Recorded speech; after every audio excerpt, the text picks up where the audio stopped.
Hello दोस्त, कैसे हैं। बहुत अच्छी सुहानी सुबह है और धूप अच्छा है। सुबह तो नहीं, 11:35 हो रहा है और मैं इकोनॉमिक टाइम्स पढ़ रहा था हिंदी वाला, तो उसमें बहुत अच्छा एक चीज़ आया। गोल्ड और शेयर मार्केट से जुड़े 12 मिथ्स जो है, यानी 12 एक तरह से सुनी सुनाई बात जो है, उसको एक म्यूचुअल फंड कंपनी है डीएसपी, उसने एक अच्छे पॉइंट के अंदाज में समझाया है। तो चलिए मैं शेयर करता हूँ आपके सामने, बहुत ही ज़बरदस्त है।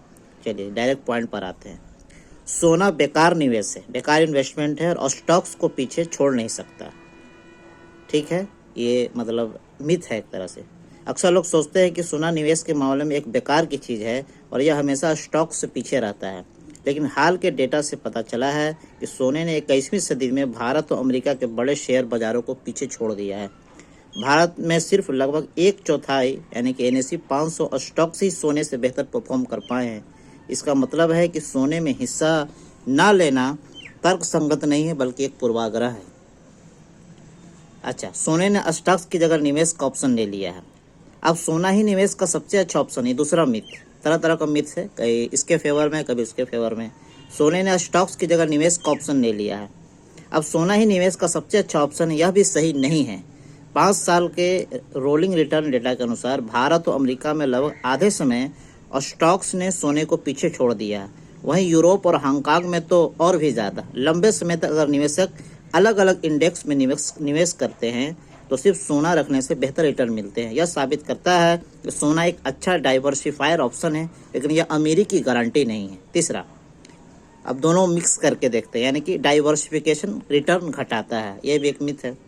कई लोग सोचते हैं कि पैसे को अलग अलग जगह निवेश करने से रिटर्न कम होता है, लेकिन डीएसपी के बैंक टेस्ट दिखाते हैं, डीएसपी के बैक टेस्ट यानी इन्होंने बैक हिस्ट्री टेस्ट किया है, दिखाते हैं कि domestic equity, debt, international stocks और गोल्ड का सही डाइवर्सिफिकेशन, यानी कि कभी गोल्ड में, कभी स्टॉक्स में, कभी यहाँ कभी वहाँ, मतलब चारों तरफ इन्वेस्टमेंट, गोल्ड का सही डाइवर्सिफिकेशन स्टॉक जैसा रिटर्न देता है, लेकिन उतार चढ़ाव कम रहता है। इसका मतलब यह है कि डाइवर्सिफिकेशन नुकसान नहीं है, बल्कि सुरक्षा देता है। डाइवर्सिफिकेशन रहेगा तो आप मतलब सुरक्षित रहिएगा। पैसा का मतलब एक तरह से एक सोर्स गिर गया, जैसे मार्केट में लगातार गिर रहा है तो कोई दूसरा, जैसे सोना लगातार भाग रहा है हवा में, सोना चांदी भाग रहा है, तो इस तरह ज़मीन में है और बहुत सारे चीज़ है। तेज जीडीपी ग्रोथ का मतलब स्टॉक्स में हाई रिटर्न, मतलब तेज जीडीपी अगर ग्रोथ हो रहा है तो इसका मतलब स्टॉक्स में हाई रिटर्न, ये मिथ है। अक्सर निवेशक सोचते हैं कि अगर देश की अर्थव्यवस्था तेजी से बढ़ रही है तो स्टॉक्स अपने आप बढ़ेंगे, लेकिन डेटा बताता है कि कई तेज ग्रोथ वाले देश जैसे मलेशिया, इंडोनेशिया, फिलीपीन और चीन में स्टॉक्स की बढ़त जीडीपी के बराबर नहीं रही। और स्टॉक्स का परफॉर्मेंस कंपनी के मुनाफे और सही निवेश पर निर्भर करता है, जीडीपी पे नहीं। वो कंपनी पर डिपेंड करता है, कंपनी बाय कंपनी, कौन कंपनी कैसा परफॉर्मेंस कर रही है। अच्छा, एक और मिथ है कि भारत 2050 तक $30 ट्रिलियन का हो जाएगा। देखिए भाई, इतना बड़ा तो ख्वाब मत देखिए। कुछ लोग सोचते हैं कि भारत 2050 तक $30 ट्रिलियन की अर्थव्यवस्था बन जाएगा, लेकिन यह असंभव है, क्योंकि इतना तेज ग्रोथ 25 साल तक बनी नहीं रही। डीएसपी कहता है कि असल में $20 ट्रिलियन तक ही यथार्थवादी है, और वह भी अगर सब कुछ अच्छा रहा। यानी कि ये रिपोर्ट कहती है कि $20 ट्रिलियन तक मतलब सोचा मीनिंगफुल है कि इतना हो सकता है, और भी सब कुछ ठीक रहा, मतलब बैक टू बैक एकदम सबकी पॉजिटिव ही रहा। मतलब होता है ना कि विराट कोहली हर मैच में शतक मारेगा तभी हो पाएगा, वो वाला हाल है। एसआईपी और विदेशी निवेश से मार्केट हमेशा ऊपर जाएगा, एक मिथ है। जैसे पहले होता था कि विदेशी जो इन्वेस्टर आते थे तो लगता था मार्केट भागेगा और एसआईपी होगी, तो ये एक मिथ है। कई लोग मानते हैं कि मार्केट हमेशा ऊपर जाएगा क्योंकि पैसे लगातार आते रहते हैं, लेकिन डेटा दिखाता है कि पैसे का फ्लो रिटर्न के बाद बढ़ता है, मार्केट को खुद आगे नहीं बढ़ाता।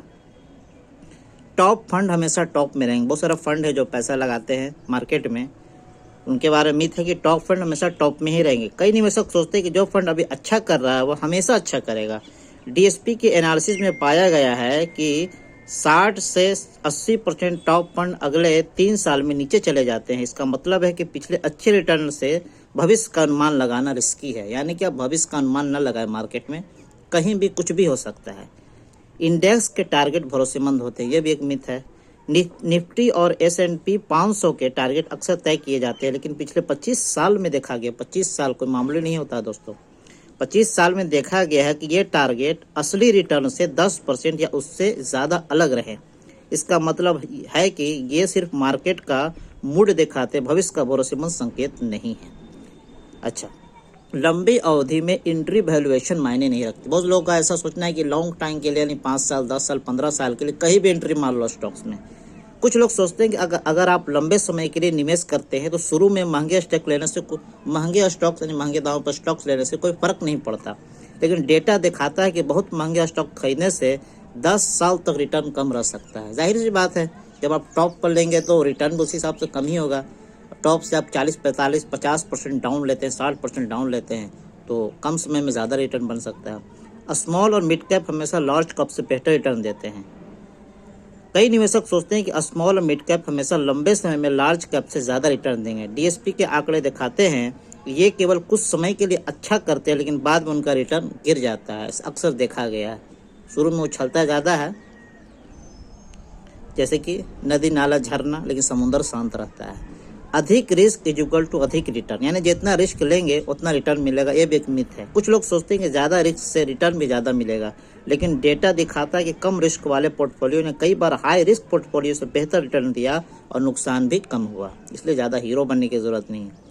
एसआईपी की सफलता सिर्फ शुरुआत पर निर्भर करती है, ये एक मिथ है।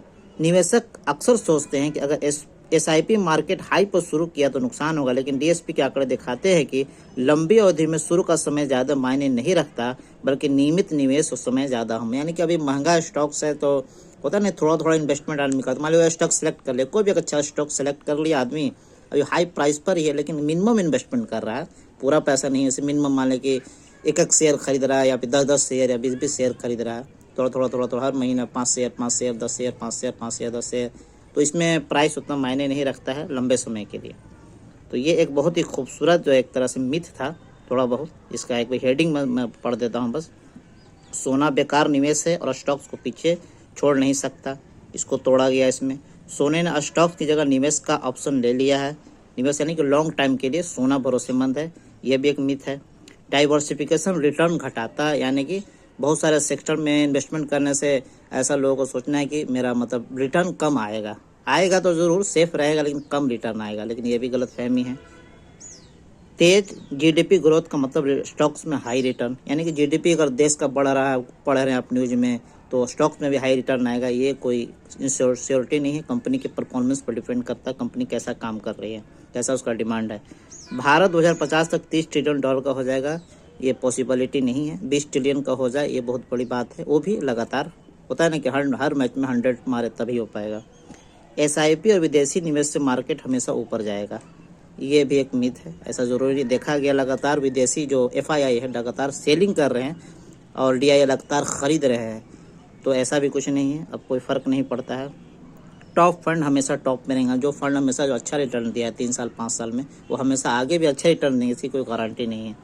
इंडेक्स टारगेट भरोसेमंद होता है, इंडेक्स जो टारगेट देता है वो भरोसेमंद होता है, ये कोई पॉसिबिलिटी नहीं है, क्योंकि ये 25 साल में देखा गया है कि वो अलग ही रहा है हमेशा, जो टारगेट देता है उसके हिसाब से। लंबी अवधि में एंट्री वैल्यूएशन मायने नहीं रखती, जैसे बहुत लोगों को मानना है कि बहुत लंबे समय के लिए कुछ भी हाई प्राइस पर ले ले, कोई दिक्कत नहीं है, 5-10 साल में सब मैनेज हो जाएगा, ये सही नहीं है। आपको और टाइम खर्च सकता है, मतलब टाइम आपको ज़्यादा कंज्यूम हो सकता है रिटर्न आने में।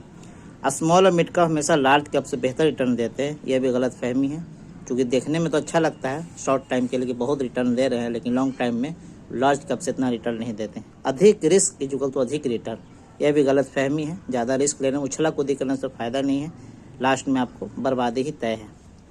और है एसआईपी की सफलता सिर्फ शुरुआत पर निर्भर करती है, यह भी एक गलत फहमी है। जो छोटा अमाउंट लगाते हैं, ज़्यादा नहीं, छोटा अमाउंट जैसे कि थोड़ा एक ही स्टॉक्स में इन्वेस्ट कर रहे हैं, कोई भी स्टॉक्स में, एक अच्छा बेहतरीन मार्केट कैप का बेहतरीन मजबूत कंपनी में, इसका फ्यूचर भी अच्छा, उसमें थोड़ा 5-5 शेयर 10-10 शेयर, एक शेयर ही सही हर महीने मान ले रहे हैं, या 2-2 शेयर 10-10 शेयर 20-20 शेयर प्राइस के हिसाब से, तो ऐसा नहीं, शुरुआती में उसका दाम वगैरह का कोई मसला नहीं है, क्योंकि एवरेज होता चला जाएगा। अगर ज़्यादा रहेगा और बाद में गिरा तो उसमें एवरेज हो जाएगा। तो ये सब चीज़ें हैं, तो ये शुरुआती पॉइंट थे।